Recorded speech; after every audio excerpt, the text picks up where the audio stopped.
Abra sua Bíblia, por favor, em Apocalipse. Você sabe que eu vou dar uma dica para o pessoal que dá curso de homilética, para toda vez abrir a palavra com um texto de Apocalipse. Que quando a gente fala Apocalipse, vocês fazem assim. Soa assim, né? Apocalipse. Abrem Apocalipse, o livro do final dos tempos. Vamos ver se você fica ou se você sobe. Tchan, tchan. Mas se um pregador quiser atenção, ele manda abrir em Apocalipse. A atenção dobra. É impressionante, mas isso é bom. Apocalipse 3 é um texto bastante conhecido. Eu vou ler na minha Bíblia, você acompanha na sua, não sei se o Vini vai jogar. 3, a partir do 14, Vini. 14. Ao anjo da igreja em Laodiceia escreve: Estas coisas diz o Amém, a testemunha fiel e verdadeira, o princípio da criação de Deus. Eu acho a coisa mais linda essas apresentações de Jesus que tem nas cartas às igrejas de Apocalipse. No 15 continua assim: Conheço as tuas obras, que nem és frio nem quente. Quem dera fosses frio ou quente. Assim, porque és morno, e nem és quente nem frio, estou a ponto de vomitar-te da minha boca. Pois dizes: estou rico e abastado, e não preciso de coisa alguma. E nem sabes tu, és infeliz, sim, miserável, pobre, cego e nu. Aconselho-te de que de mim compres ouro refinado pelo fogo para te enriqueceres, vestiduras brancas para te vestires, a fim de que não seja manifesta a vergonha da tua nudez, e colírio para ungires os olhos, a fim de que vejas. Eu repreendo e disciplino a quantos amo. Sê, pois, zeloso e arrepende-te. Eis que estou à porta e bato. Se alguém ouvir a minha voz e abrir a porta, entrarei em sua casa e cearei com ele, e ele comigo. Ao vencedor dar-lhe-ei sentar-se comigo no meu trono, assim como também eu venci e me sentei com meu Pai no seu trono. Quem tem ouvidos, ouça o que o Espírito diz às igrejas. Amém? Esse é um dos textos mais fortes da palavra de Deus. Mas para a gente entender por que Jesus foi tão duro com a igreja de Laodiceia, nós temos que entender o contexto de qual era, o que era esta igreja de Laodiceia.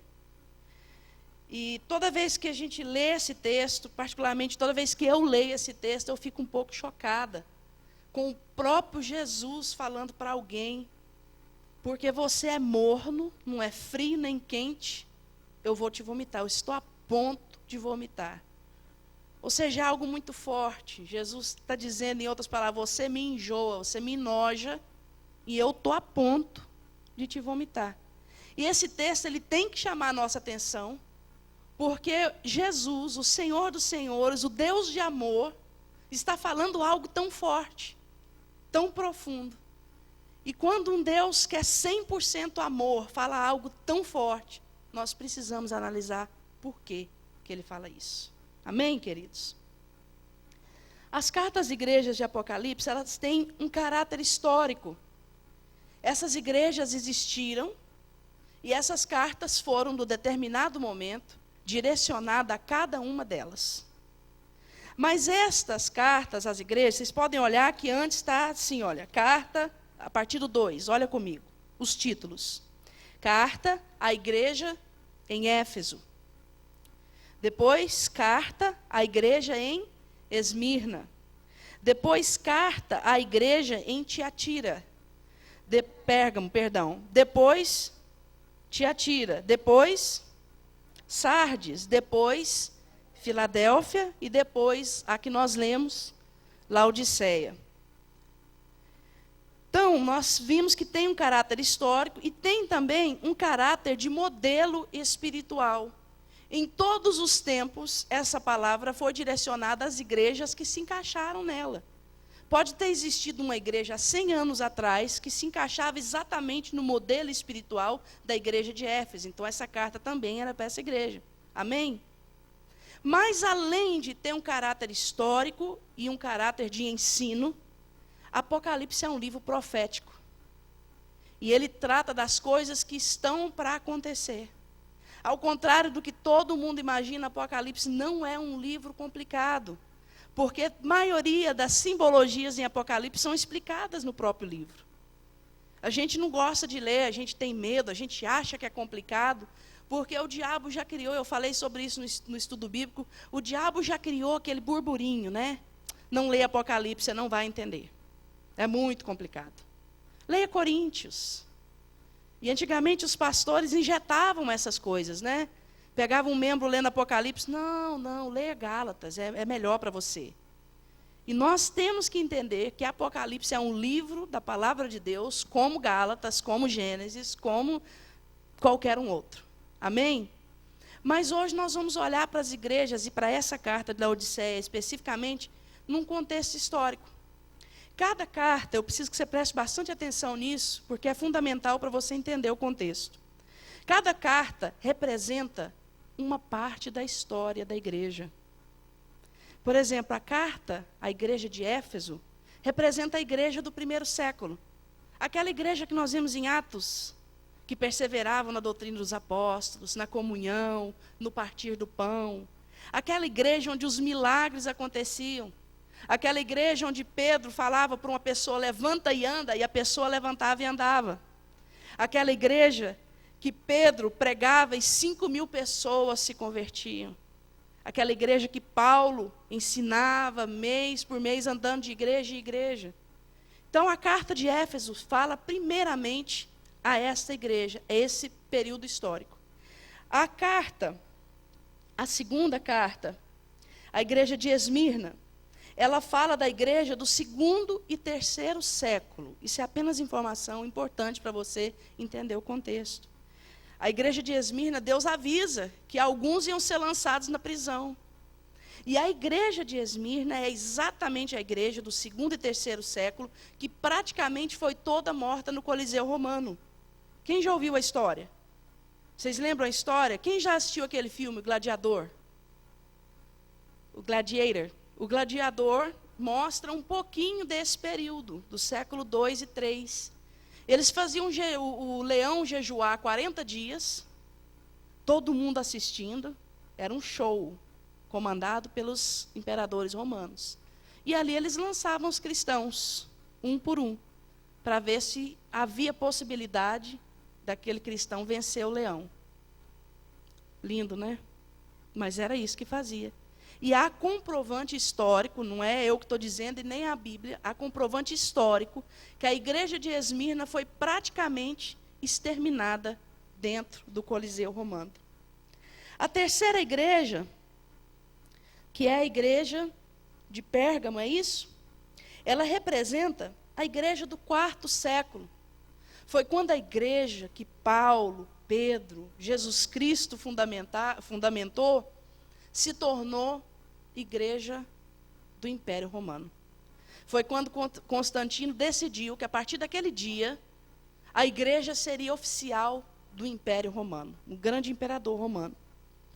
A quinta igreja, Tiatira, quarta igreja, perdão, Tiatira, a igreja deixa de ser a igreja que o Constantino colocou como romana e ela passa a ser a igreja romana.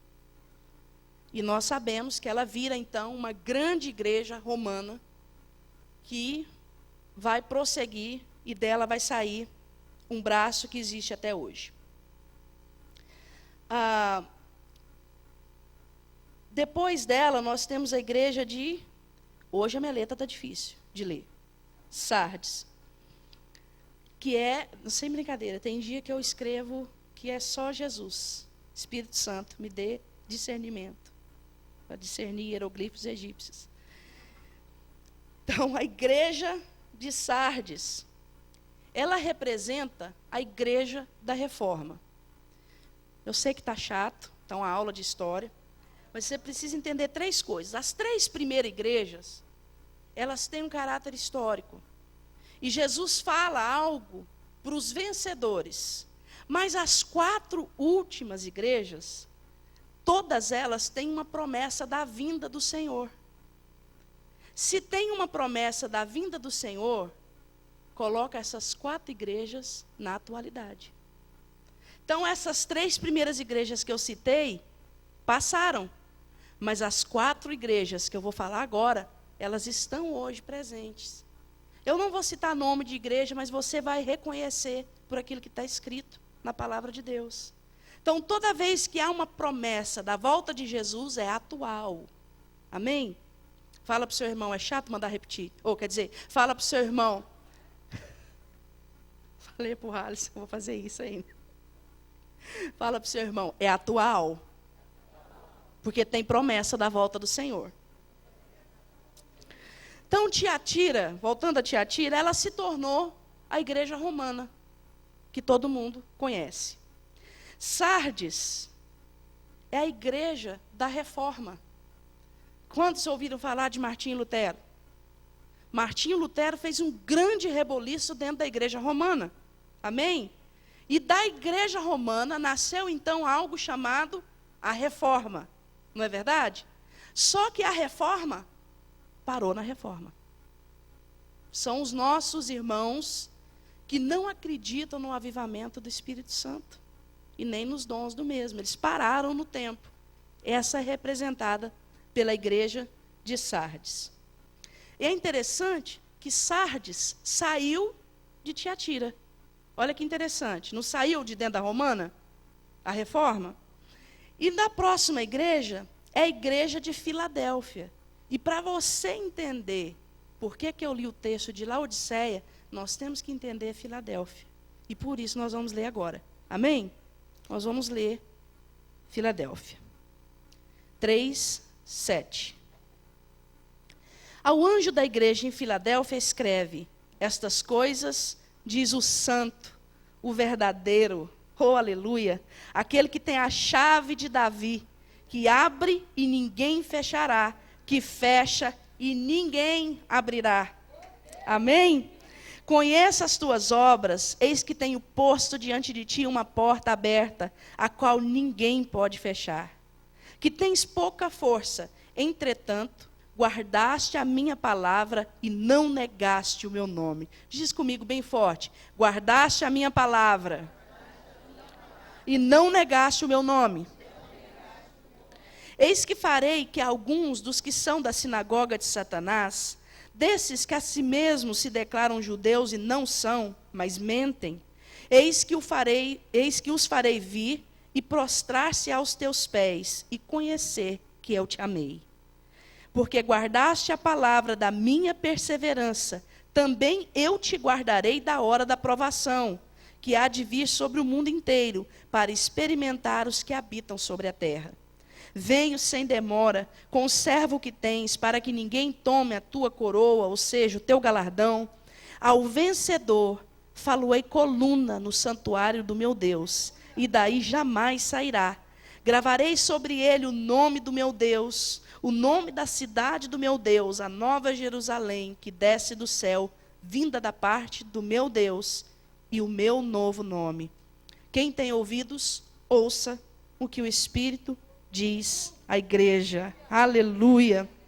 Porque guardaste a minha palavra, a palavra da minha perseverança, também eu te guardarei da hora da provação, que há de vir sobre o mundo inteiro, para experimentar os que habitam sobre a terra. Aqui está uma promessa tremenda que Deus faz para a igreja de Filadélfia. E eu quero situar a igreja de Filadélfia para você entender qual igreja é essa. Essa é a igreja do avivamento. Essa é a igreja que voltou aos marcos antigos. E nós temos hoje, não uma igreja inteira, mas nós temos várias igrejas que compõem esta igreja. Nós temos várias congregações ao redor do mundo que são perseverantes, que guardam a palavra do Senhor. Mas nós temos que reconhecer que esta igreja tem tido pouca força, como tem dito aqui. É uma igreja que não influencia mais o governo. É uma igreja que não dita mais as regras. É ou não é? Hoje nós temos as regras ditadas. Mas mesmo assim o Senhor reconhece as nossas obras e Ele diz: eu reconheço as suas obras. E porque você tem sido perseverante, quando vier a grande tribulação, eu vou te poupar. Ou seja, a igreja de Filadélfia é a igreja arrebatada. Amém? Pergunta para o seu irmão, que igreja você participa?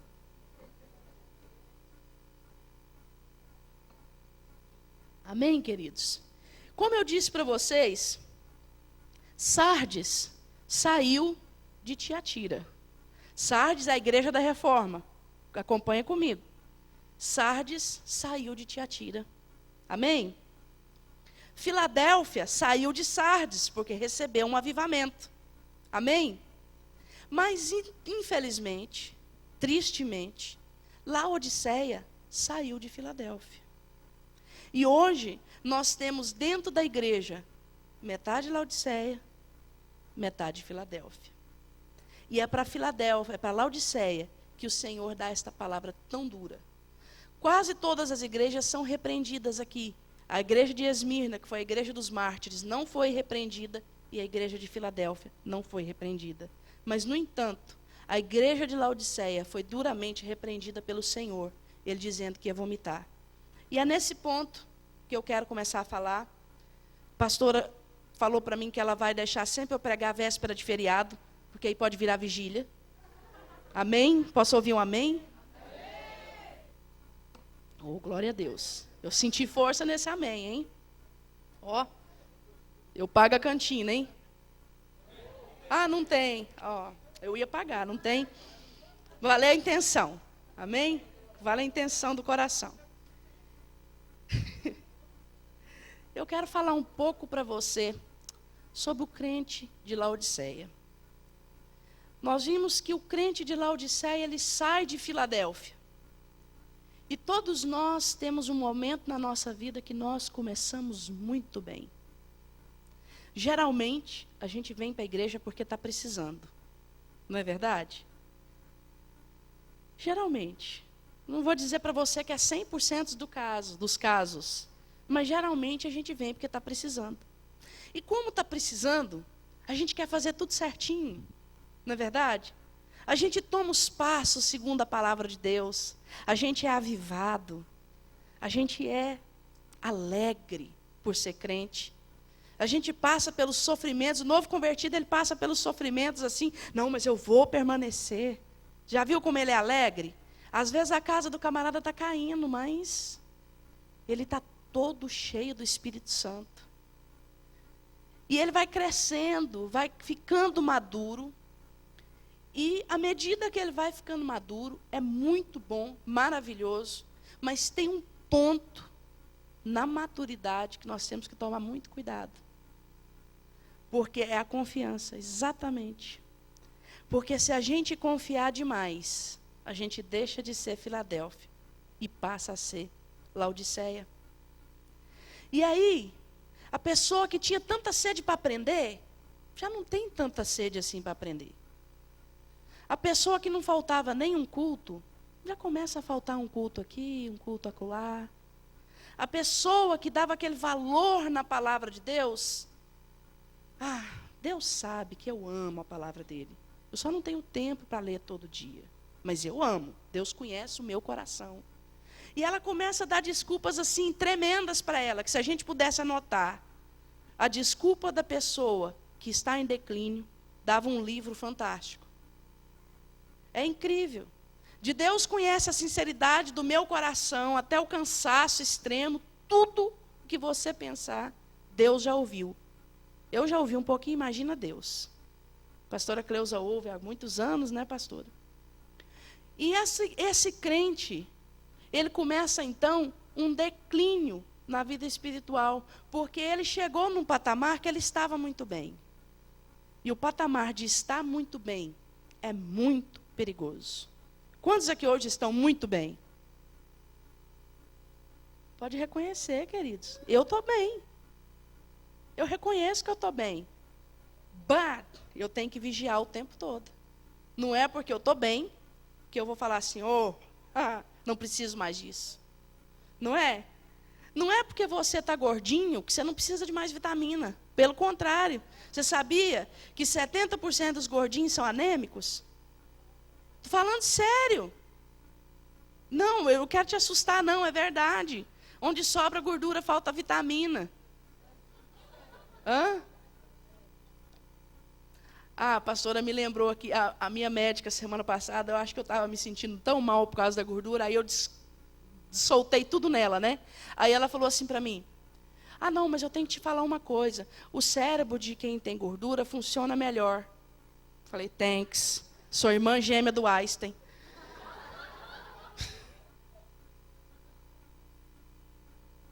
Mas é isso, queridos, voltando para a palavra. Laodiceia fala daquele crente que ele era muito quente, mas por achar que a temperatura dele estava boa, ele foi esfriando, esfriando, esfriando, esfriando, mas não desviou. Ele continua dentro da igreja. Entende o que eu estou falando? Ele continua firme dentro da igreja, porque ele tem que cumprir um ritual. Ele tem que vir no bingo, na igreja, ele tem que levantar as mãos, ele tem que orar. Mas por dentro há algo forte, mornidão. E chega o Senhor Jesus e fala assim, eu queria que você fosse quente ou frio. Porque quem é frio está desviado e reconhece, eu estou desviado. Eu estou longe do Senhor. E não há cura sem reconhecimento. Não há retorno sem arrependimento. Não há volta por cima sem reconhecer que estamos por baixo. E nesse momento Deus dá um choque nessa igreja. E ele fala coisa, como eu disse, muito forte. E ele dá alguns conselhos para a igreja de Laodiceia. E nós vamos ver esses conselhos nessa noite. Amém? E eu quero deixar muito claro para você que todos nós, sem exceção, temos os momentos e as fases de Laodiceia nas nossas vidas. Mas depende muito de nós, não depende nada de Deus, o sairmos dessa fase. Amém? E o primeiro conselho que Jesus dá, ele diz assim, antes ele dá uma pancada, ele diz, você acha que você tem muito, você diz, eu estou rico e abastado, eu estou bem assim, eu não preciso de coisa alguma. Mas ele diz, nem sabes tu, és infeliz, sim, miserável, pobre, cego e nu. Eu tenho uma gatinha em casa, minha e da Débora. É linda, a Lili. O Ícaro ia falar o nome, Lili. E eu estava olhando outro dia, você sabia que nós, às vezes, nós vivemos vida de animalzinho, de estimação? A gente tem a porçãozinha da diária, né? A gente come, a gente levanta, nada acontece, nada muda, nada de lindo, nada de que nos empolgue. E aquela vidinha, levanta, come, vai trabalhar, volta, dorme. Levanta, come, vai trabalhar, levanta, volta, dorme. Levanta, come, vai trabalhar, volta, dorme. Deus não tem isso para nós. Trabalhar é muito bom, mas Deus tem muito mais para nós. Amém? Vamos pôr um pouquinho de cor nessa vida. Está muito preto e branco. E a primeira coisa que Deus fala é a seguinte. Versículo 17. Leia comigo. Aconselho-te de que de mim compre 18, que estava anotado na agenda. Aconselho-te de mim compres ouro refinado pelo fogo para te enriqueceres. Oh, aleluia. Ouro refinado pelo fogo para te enriqueceres. Isso é lindo, isso é tremendo. Abra sua Bíblia em 1 Pedro. Quando a Bíblia fala em ouro, ela está falando da glória de Deus está falando da natureza de Deus. Quando a Bíblia fala de ouro refinado pelo fogo, ela está dizendo da glória de Deus que pode estar em nós, que é alcançável por nós. Porque a Bíblia diz que Jesus, o próprio Filho de Deus, ele veio ao mundo e ele aprendeu pelas coisas que sofreu. Ou seja, a natureza humana de Jesus, que era 100% homem, 100% Deus, ela foi glorificada pelo sofrimento. Amém? E a gente vai ver isso, essa mistura. Vocês abrirem e eu não abri. 1 Pedro 1.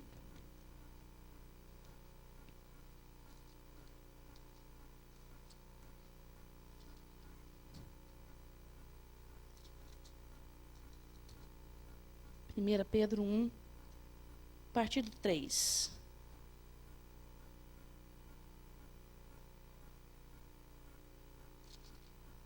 Só um minuto. Deixa eu ver se é segundo, que eu acho que eu anotei errado.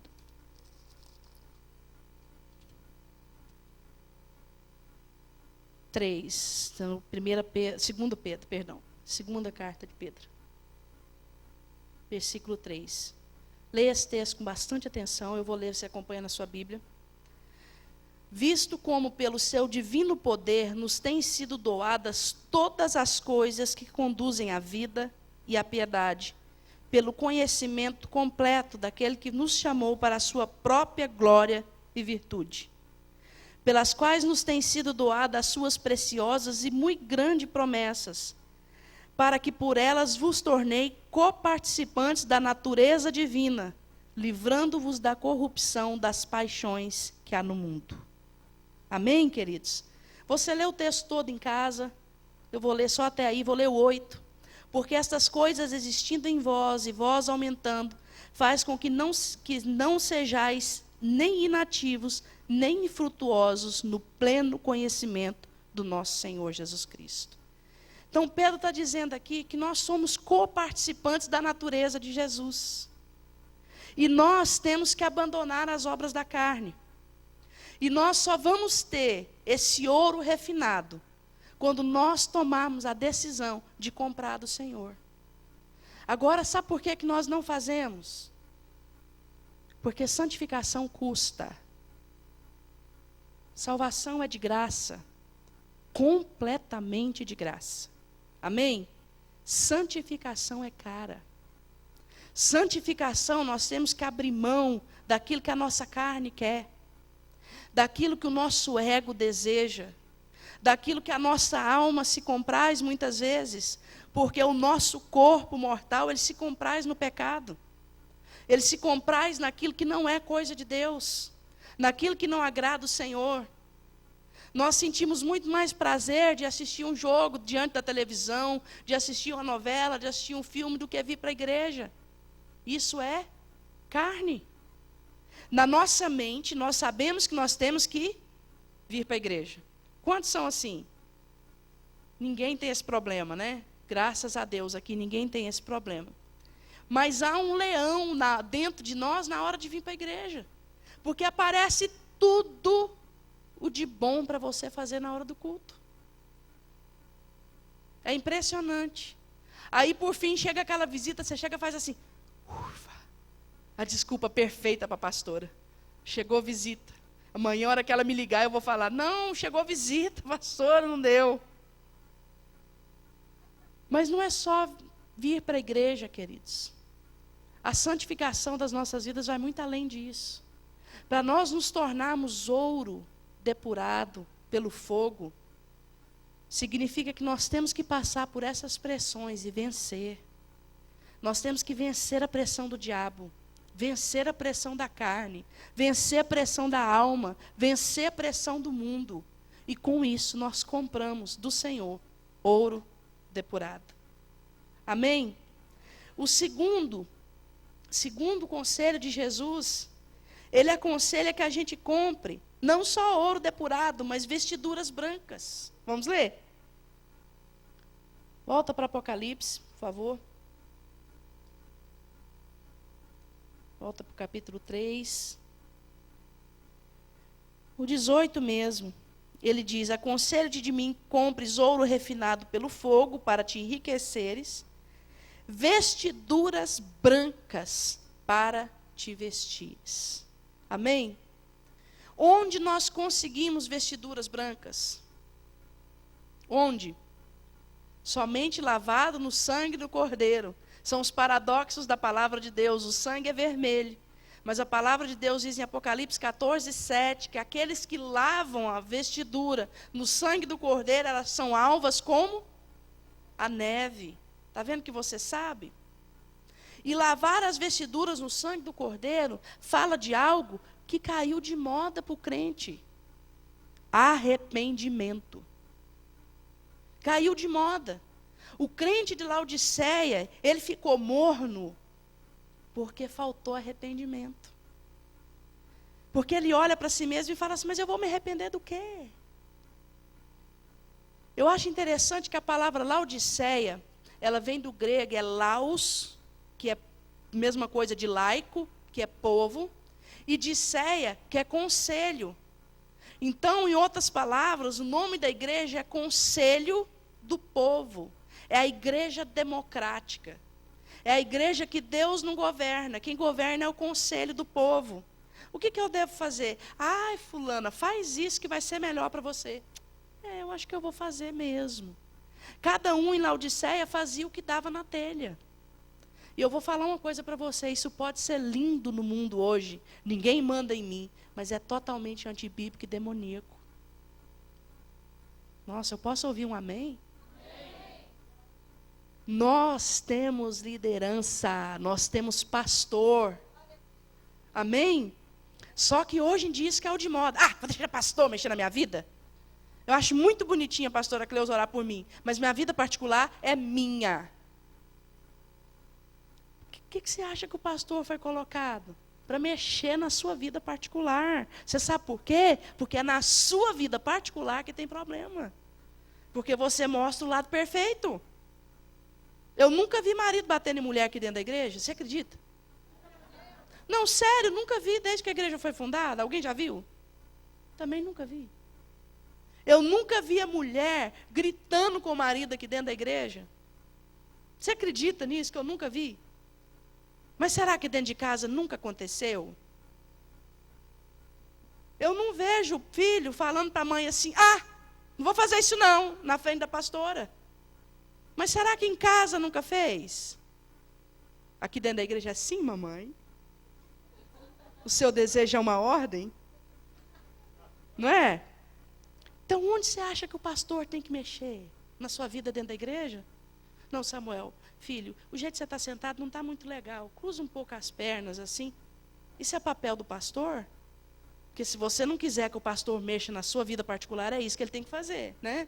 Ô, Tatiana, descruza um pouco as pernas assim, põe o braço mais assim, vai ficar melhor. Esse brinco, da próxima vez você põe um assim, preto, tá? Pastor não é para isso não, gente. Pastor é para falar assim: olha, você tem que mudar de vida. Pastor é para dar direção, segundo o Senhor. Amém? Pastor é para orar para você e falar assim: você trabalha demais. Corta as horas do seu trabalho e serve a Deus. Está certo que ele vai sair mordido, mas essa é a ordem do Senhor. Amém? Não existe democracia dentro da igreja. Eu vou falar um negócio para você. Se você procura uma igreja democrática, procura a igreja de Laodiceia, e esta aqui não é uma. Amém? Essa igreja é a Filadélfia. Amém? Quantos dizem amém? Um amém bem forte. E lavar as vestiduras no sangue do Cordeiro fala de arrependimento. Fala do momento crítico na nossa vida, que nós temos que entender que estamos ficando mornos, levantar a mão e falar assim: Deus, eu estou esfriando, eu preciso me arrepender. Senhor, eu estou totalmente duro, eu não consigo me arrepender, mas eu preciso. O Senhor me ajuda a me arrepender? É esse o nosso papel. Amém, queridos?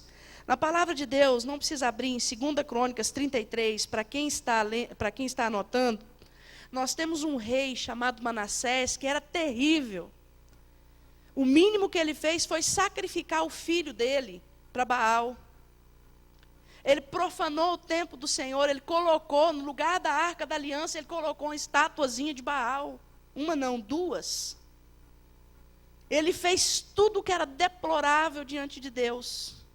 E Deus fala para ele assim, olha, por causa disso, tá vindo aí um governador da Síria, e ele vai tomar o reino. E acontece. O governador da Síria vem e leva ele, a Bíblia diz que com ganchos e algemas para a Síria. Isso era uma vergonha para o rei. Vocês sabem que tinha aquele cortejo, né? O rei na frente amarrado, o povo tudo atrás sofrendo. E ele chora e ele clama diante de Deus. E sabe o que Deus faz, querido? Perdoa ele. Fala para o seu irmão, tem perdão para você. Amém? Há perdão para você, não interessa o que você tenha feito, mas você tem que reconhecer.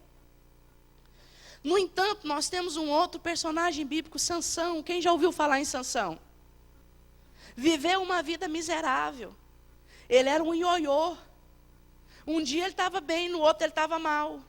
Num dia ele cumpria o propósito de Deus, no outro ele não podia ver um rabo de saia, que ele saía atrás. A Bíblia é muito clara, se apaixonou por uma mulher prostituta. Foi contra o pai e a mãe. Ralou. Depois apaixonou por outra, que era a pombagira encarnada na Jezabel. E ela entregou ele. A mulher traiu ele de todas as formas que você imaginar. Só que tem algo muito triste com relação a Sansão. Ele passou a vida dele inteira sem se arrepender. No momento da morte, ele não se arrepende, ele não pede perdão. Isso está em Juízes 18. Deixa eu ver se eu anotei certo. Eu acho que é Juízes 16, do 23 ao 31. E no momento da morte, ele diz assim: Senhor, me usa mais uma vez para eu vingar os meus inimigos. Ele não diz assim, Senhor, eu estou arrependido. Me dá uma chance de vida. Senhor, me dá força mais uma vez para eu destruir os inimigos como o Senhor disse que eu faria. Porque quando Sansão nasceu, Deus falou que ele seria aquele que livraria o povo de Israel dos filisteus. Então, naquele momento, ele poderia ter segurado naquelas colunas e falado, Senhor, ele já estava cego, me dá uma chance. Eu me arrependo de tudo que eu fiz. Mas até no momento da morte, ele pensou em vingança. E ele morreu, junto com os inimigos. Então tem um período na nossa vida que é muito crucial. E nós temos que tomar posse desse período. Nós não podemos deixar a chance do arrependimento passar. Não pense nessa ideia ridícula de que Deus não passa das pessoas, porque Deus passa. O mover de Deus é um dia após o outro. E aquilo que Deus queria te dar ontem, e você não pegou, ficou ontem. Mas a gente vai mascar, a gente passa um pincel, né? Não, o que Deus tem para você é seu e ninguém vai tomar. Não vai mesmo, ninguém vai tomar. Porque Deus é pai, o que ele tem para a Mônica é dela, o que ele tem para o Luan é dele, o que ele tem para a Tatiana é dela. O Éder não vai tomar o que ele tem para o Samuel, o Luan não vai tomar o que Deus tem para o Alexandre. Deus não vai permitir isso. Ninguém tem condição de tomar, ok? Mas as coisas passam. As coisas passam. Deus chamou você para hoje. E o que o Senhor quer te dar hoje, o inimigo está roubando. O inimigo faz um buraco na sua bolsa de bênçãos espirituais. E está tudo vazando por esse buraco. A única coisa que Deus quer é um posicionamento. O filho pródigo, ele levantou a mão e falou assim, eu pequei. Pequei contra os céus, meu pai, e pequei contra ti. A única coisa que Deus quer de nós é que a gente reconheça que nós somos miseráveis, pobres, cegos e nus. E nesse momento que ele fala isso, só para encerrar essa parte, tem um outro que se arrependeu também no momento crucial. Pedro, em Mateus 26, ele nega Jesus. E ele chora amargamente. E em Atos, a partir do 4, nós vemos um Pedro totalmente arrependido. E ganhando pessoas para Jesus. Por quê? Porque ele não deixou o mover do arrependimento passar. Judas suicidou-se. Suicidou-se? Nossa, ficou feio, né? Judas cometeu suicídio. Oh, língua portuguesa, não aprende inglês e ainda esquece. Mas Pedro não. Pedro permaneceu. E quando Jesus fala isso, olha só, que ele manda a gente comprar vestiduras brancas, ele fala assim, para que não seja manifesta a tua vergonha. Eu quero que você olhe com a cara de mal para o seu irmão agora.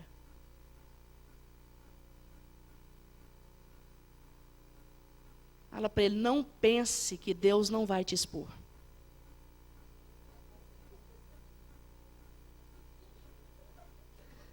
Fala com a cara de mal agora para outro irmão. Não pense que Deus não vai te expor.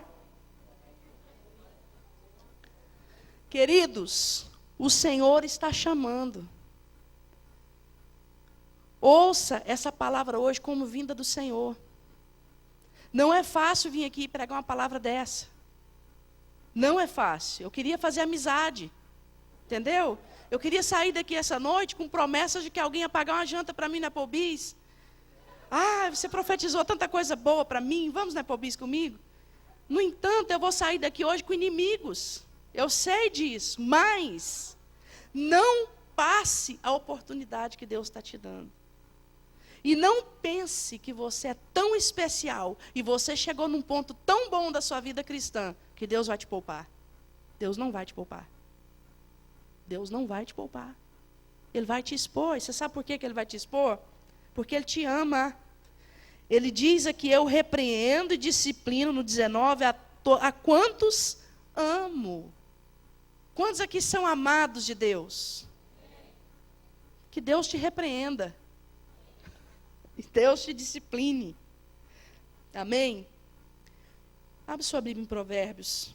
Deixa aberta em Apocalipse.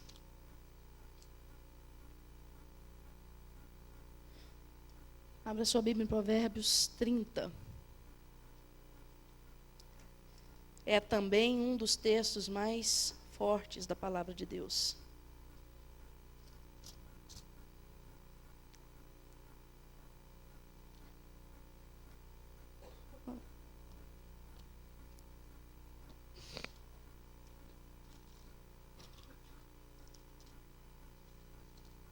Perdão, 29. Provérbios 29, 1. O homem que muitas vezes, repreendido, endurece a cerviz, será quebrantado de repente, sem que haja cura. É um versículo muito forte. Você acompanhou na sua Bíblia?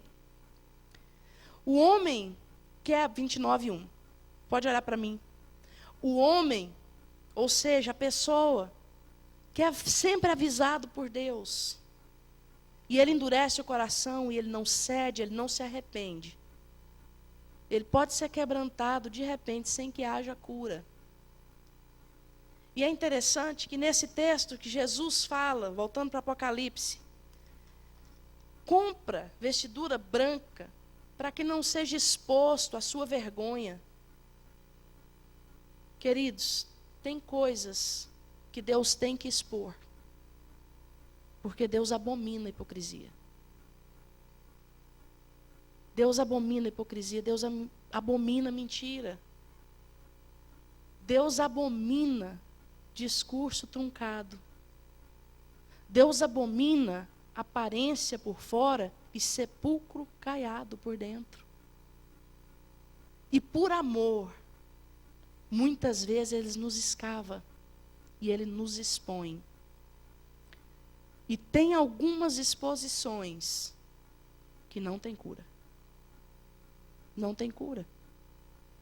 Eu falei para a pastora hoje, eu vou citar por nome, porque não é algo que é segredo, é conhecido no Brasil inteiro. Quantos já ouviram falar no pastor Caio Fábio? Pastor Caio Fábio era um grande nome do Brasil. Talvez o maior nome do Brasil. Primeira vez que a favela da Rocinha foi fechada pelos traficantes. Hoje a Rocinha é quase bairro nobre, né, Rafael, no Rio de Janeiro. Mas já teve uma época que a favela da Rocinha era algo assim, fora do normal. E numa época, em 1995, quando a favela da Rocinha foi fechada pela primeira vez, foi a primeira vez que um bairro no Rio de Janeiro foi fechado por traficante. Ninguém desce, ninguém sobe. Criança não desce para a escola, não sobe abastecimento, não sobe nada e não desce nada. As câmeras da Globo, tudo filmando.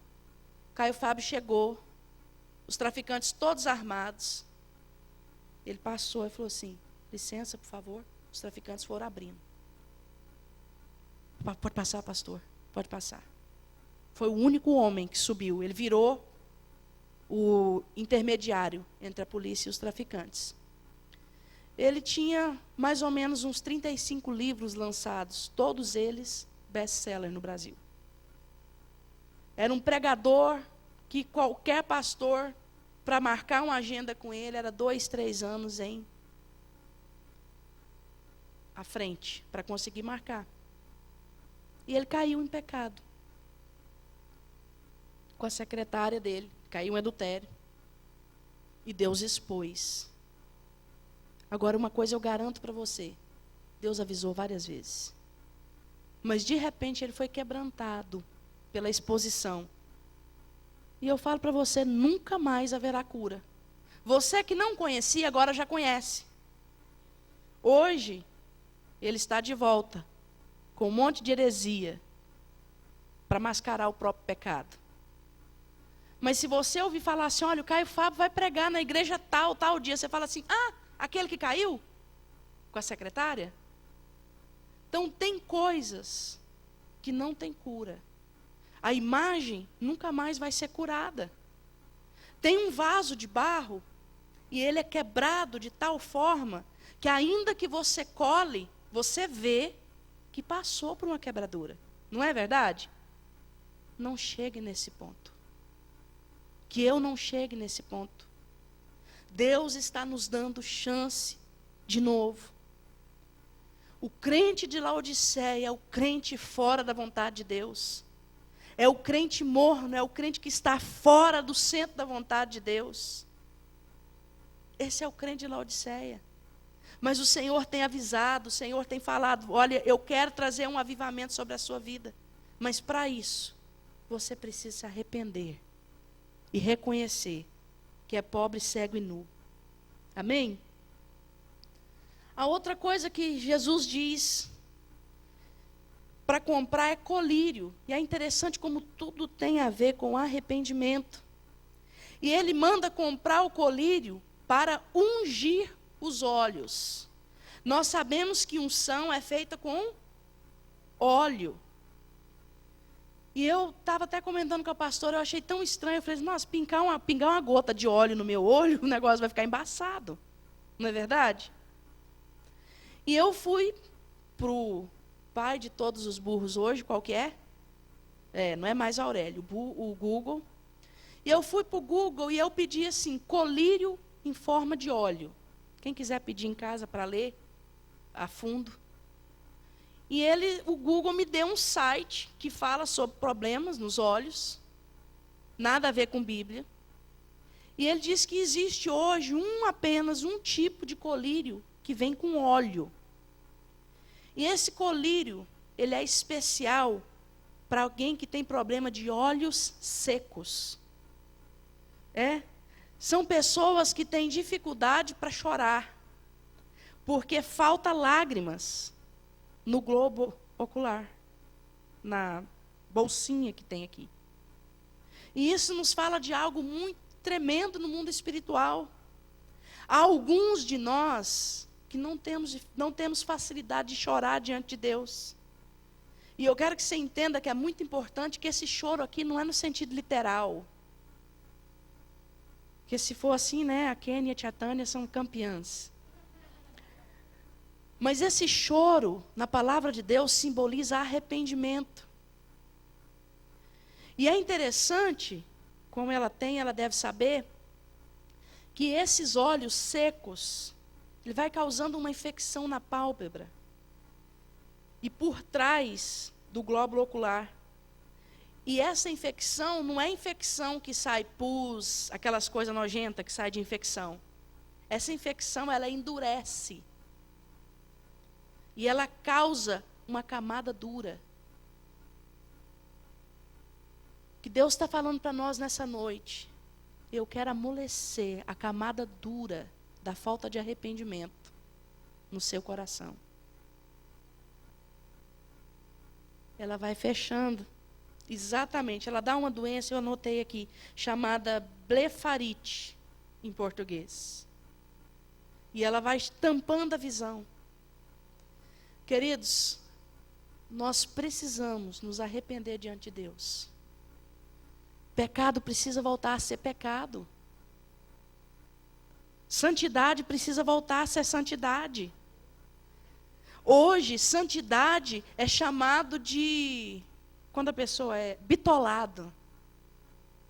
Você é fanático. Seja fanático, mas seja santo. Porque o Senhor é santo. Amém, queridos? Nós temos que voltar a chamar pecado de pecado. Nós temos que falar assim, a mentirinha, Senhor, que eu contei ontem. O Senhor sabe por que foi, Pai. Foi porque eu pequei, Deus. Foi por isso. Nós precisamos parar de distorcer palavras. Nós precisamos parar de mascarar sentimentos do coração. A palavra de Deus diz que todo mal procede de onde? Do coração. Nós precisamos parar de olhar uma para as outras, as mulheres, sorrir e falar assim, ai, você está linda, amiga. E por dentro está assim, nossa, nunca vi na cara mais feio. Isso tem nome, pecado. Se não achou lindo, não abra a sua boca de matraca e fala que está lindo. Porque se abrir e falar, está pecando. Eu costumo dizer para o neto que eu chego nas criancinhas recém-nascidas e falo assim, ah, que gracinha. Porque gracinha, qualquer coisa engraçadinha é uma gracinha. Porque quem falar que todo recém-nascido é bonito, está mentindo. Um menino tem cara de joelho. Aquele tanto de pele sobrando, às vezes descascado. Eu já vi recém-nascido bonito, que eu cheguei e falei, nossa, que lindo. Estou me expondo, né? Agora vocês vão saber. Quem está grávida aqui é a Carol, né, Carol? Pois é, Carol. Eu já vou falar que eu tenho certeza que é uma gracinha. Mas nós precisamos. Não é ser mal educado. É não ser desnecessário. Se o seu comentário é desnecessário, não faça. Os homens, eles têm que parar de chegar um para o outro e falar assim, pô, cara, que legal o carrão que você comprou, hein? Por dentro está assim, seu metido, exibido, garanto que está devendo esse carro ainda. Queridos, nós precisamos parar de falar. Pecado é pecado, a gente gosta de mascarar. Inveja ficou um desejo oculto, né? Uma leve vontade. O nome é inveja. Ai, a Lídia está muito legal na dança, mas eu que devia estar no lugar dela. Inveja santa, exatamente. Orgulho santo. E Deus continua dizendo, eu aconselho que de mim você compre colírio, porque você já criou uma casca, não está nem percebendo mais. Peca tanto, tão consecutivamente, que já criou uma casca e nem dói mais. E eu vou falar uma coisa para você especificamente. Crítica. Tome muito cuidado com a crítica que você faz com seus líderes. Porque a palavra de Deus diz em Romanos 13, que ai daquele que falar mal das autoridades. Se você gosta de criticar o presidente Obama, toma muito cuidado com as palavras que você usa, porque ele é uma autoridade, quer você goste, quer você não goste. Se você não gosta nada da Dilma, eu também não, tome muito cuidado com o que você fala dela, porque ela é uma autoridade. Se você não gosta do estilo de liderança da pastora Cleusa, toma muito cuidado com as palavras que você vai expressar isso. Porque quando você expressa, Deus faz assim. Como? E crítica causa esterilidade. Crítica faz do ventre espiritual estéril. Isso não sou eu que digo, é a palavra de Deus. Mical ficou estéril depois de criticar Davi. No 4, o Senhor diz assim: eu repreendo e disciplino a todos quanto amo. Estou acabando. Dá uma olhada para a pessoa do seu lado. Você acha que Deus ama essa pessoa? Ama? Então Deus tem que disciplinar. Amém? E tem gente passando por disciplina há anos, sem perceber. Chega na pastora e fala: pastor, ora por mim. Está dando tudo errado no meu schedule. Pastor, o povo que trabalha para mim não dá certo de jeito nenhum. Eu quero oração forte, eu quero oração da pastora. Já pedi a profetisa Alessandra, já pedi a irmã Maria Ribeiro. A oração delas é fraca. Preciso de oração de pastor para romper. Né? 10 anos sem dar dízimo, de repente dá o dízimo uma semana. Na segunda-feira. Né? Ó, eu dei o dízimo, hein? Planta um milho hoje, espera para você comer ele. Não come mais nada, espera ele nascer. Tem gente passando por disciplina há anos. Em todas as áreas da vida. E não percebe. Sabia? Eu conheci uma pessoa. Vocês vão saber de que eu estou falando. Não vão saber. Não está mais no nosso meio. Falava assim para a pastora: pastora, eu já presenciei algumas conversas. Eu consigo tudo, pastora. Eu consigo ser santo. Eu só não consigo ficar sem mulher.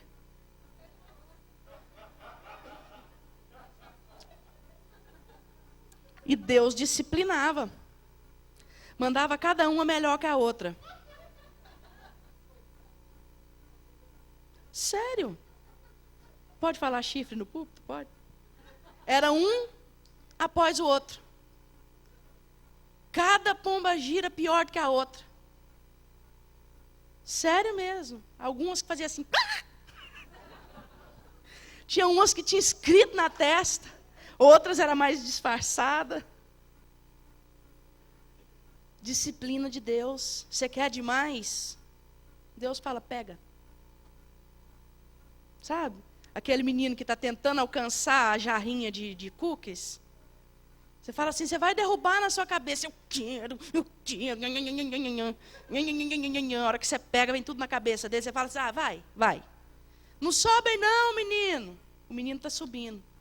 Não sobe aí não, menino. Ô, menino custoso. O menino está subindo. Aí tem uma hora que você fala assim: sobe, vai, sobe. Ah, mamãe. Não é? Deus está falando para você: não sobe não, menino custoso. Sobe não. Você vai cair, vai machucar. Aí você insiste, Deus fala assim: sobe. Ah, Senhor, nada dá certo para mim. Não é possível que eu sou pior do que o fulano, porque o fulano, Deus, o Senhor não sabe. Em outras palavras, a gente fala isso, né? Eu trabalho com ele, eu sei o que o fulano é capaz. Mas ele é tão abençoado. Agora eu. Né? Aí vem o espírito de autopiedade, né? Eu, Deus. Igual o Éder. Você não sabe um pingo da vida do Éder. Mas eu. E nós fazemos isso. E Deus fala: eu repreendo porque eu amo. E a disciplina traz choro, ranger de dentes. Não traz? Traz ou não? 20, final. Eis que estou à porta e bato. Se alguém ouvir a minha voz e abrir a porta, entrarei em sua casa e cearei com ele, e ele comigo. Queridos, tem algo tão profundo nesse versículo. Esse versículo é muito mal usado para evangelismo. Deus está falando aqui com crentes. Deus está falando com crentes. E teve um momento que o crente de Laodiceia fechou a sua casa para o Senhor. Ele fechou a sua intimidade. A casa fala daquilo que é muito íntimo. Não é verdade? Nem todas as pessoas frequentam a sua casa. É ou não é? Se a sua casa estiver suja, então ninguém frequenta. Eu vou passar na sua casa. Vai não, boba, vai outro dia. Eu vou sair. Até sai mesmo, sai para fora, né? Só para não falar que está mentindo. Mas a casa fala de algo íntimo. E muitos de nós fechamos a nossa intimidade para o Senhor. Até aqui, o Senhor vem. Daqui para cá, não agora. Senhor, eu não estou preparado ainda. Filho, tem um ministério para você, não agora. Eu não estou preparado. Filho, eu preciso que você faça isso e isso dentro da minha casa. Não agora, eu não estou preparado. O dia que você estiver preparado, você não serve. Porque Deus não te capacitou. Deus só vai capacitar o dia que você falar, Senhor, eis-me aqui. Eu não consigo não, mas se o Senhor me quer lá, eu vou. A gente estava comentando sobre o Luan hoje na cozinha, eu e a pastora. Quem falou? Não, mas é um bom comentário.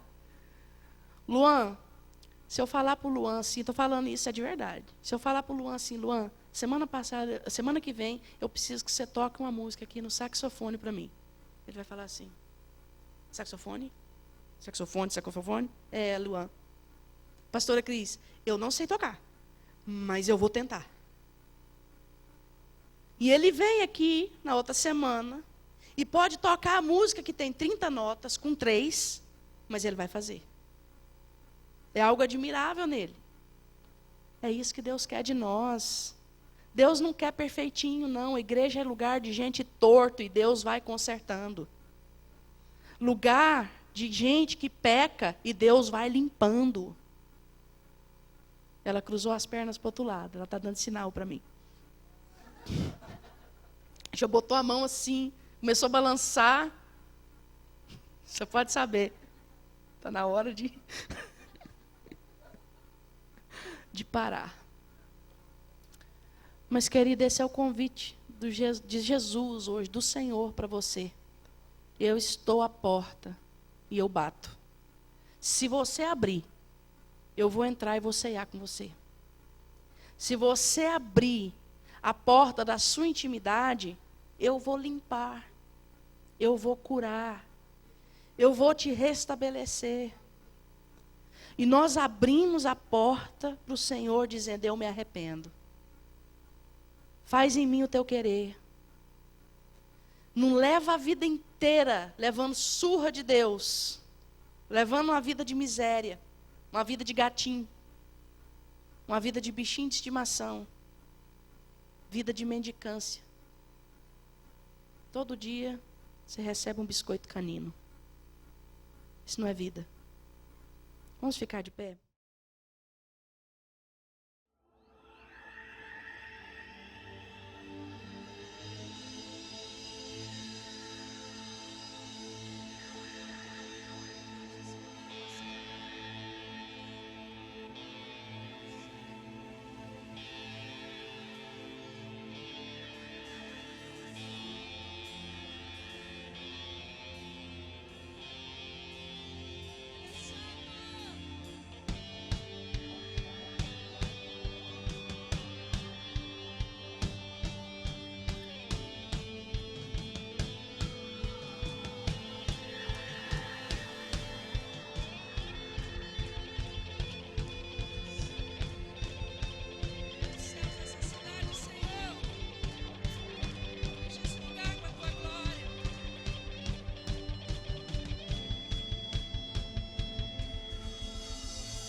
já decretou sua sorte. Qual é? Caiu, caiu, caiu, cairão Satanás e seus anjos, todos cairão. Quebrou o Senhor a vara dos perversos e o cetro dos dominadores, e a igreja de Deus passeia na terra, desfazendo as obras das trevas. Deixa soar os tambores, faça o inimigo ouvir, as paredes das prisões todas vão ruir. Deixa soar as trombetas, faça soar o louvor, faça soar a vitória de Jesus, que Ele, o Senhor.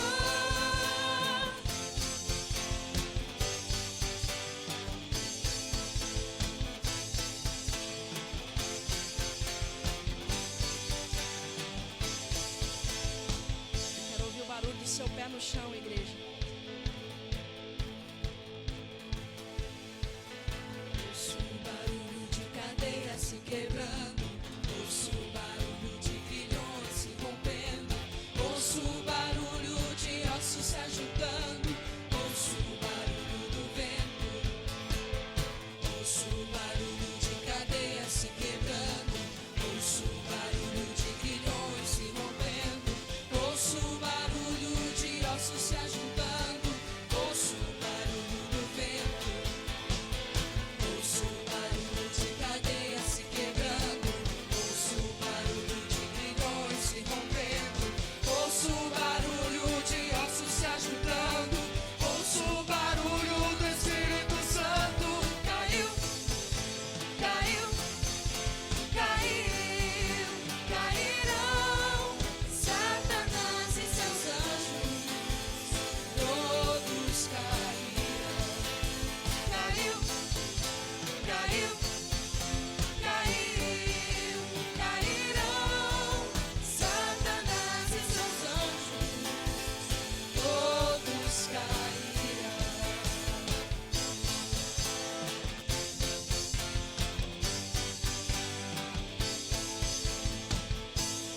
Cairão. Os opressores cairão. Satanás e seus anjos cairão. E a igreja se levanta com poder e muita glória.